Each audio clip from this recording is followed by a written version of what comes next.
ഈ കഴിഞ്ഞ പഞ്ചായത്ത് തെരഞ്ഞെടുപ്പിൽ ഭാരതീയ ജനതാ പാർട്ടി ചരിത്രത്തിലാദ്യമായി കടക്കൽ പഞ്ചായത്തിൽ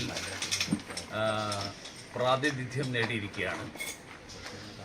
ശ്രീമതി അനുപമ ഭാരതീയ ജനതാ പാർട്ടിയുടെ സ്ഥാനാർത്ഥിയായി മത്സരിച്ച് വലിയ വിജയം കൈവരിച്ചിരിക്കുകയാണ്. ഒരുപക്ഷെ മാർക്സിസ്റ്റ് പാർട്ടിയുടെ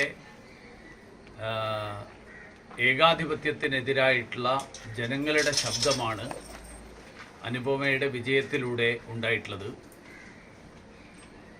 പക്ഷെ അതിനുശേഷമുണ്ടായിട്ടുള്ള സംഭവങ്ങൾ മാർക്സിസ്റ്റ് പാർട്ടി സംസ്ഥാനത്തും അവരുടെ പാർട്ടിയുടെ നയമായിട്ട് മറ്റു പല സ്ഥലങ്ങളിലും അവർ പ്രഖ്യാപിക്കുന്ന നയങ്ങളുടെയും നിലപാടുകൾക്കും ഘടകവിരുദ്ധമായിട്ടുള്ളതാണ്. അവർ ജനാധിപത്യത്തിൻ്റെയും ഭരണഘടനാ മൂല്യങ്ങളുടെയൊക്കെ വലിയ വക്താക്കളായിട്ടാണ് ജനമധ്യത്തിൽ പ്രത്യക്ഷപ്പെടുന്നത്. എല്ലാവരുടെയും അഭിപ്രായ സ്വാതന്ത്ര്യത്തെ മാനിക്കുന്ന ആളുകളായിട്ടാണ്, അല്ലെങ്കിൽ അതിനുവേണ്ടി നിലകൊള്ളുന്നവരായിട്ടാണ് അവർ ജനങ്ങളുടെ മുന്നിൽ പ്രത്യക്ഷപ്പെടുന്നത്.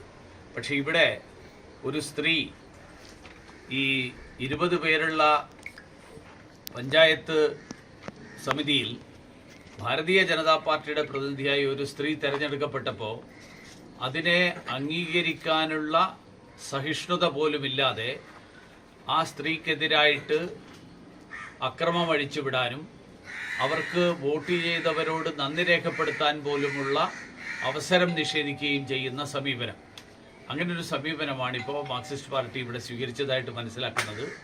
ഈ അക്രമ സംഭവങ്ങളെക്കുറിച്ച് അറിഞ്ഞതിൻ്റെ അടിസ്ഥാനത്തിലാണ് ഞാനിവിടെ എത്തിയിട്ടുള്ളത്.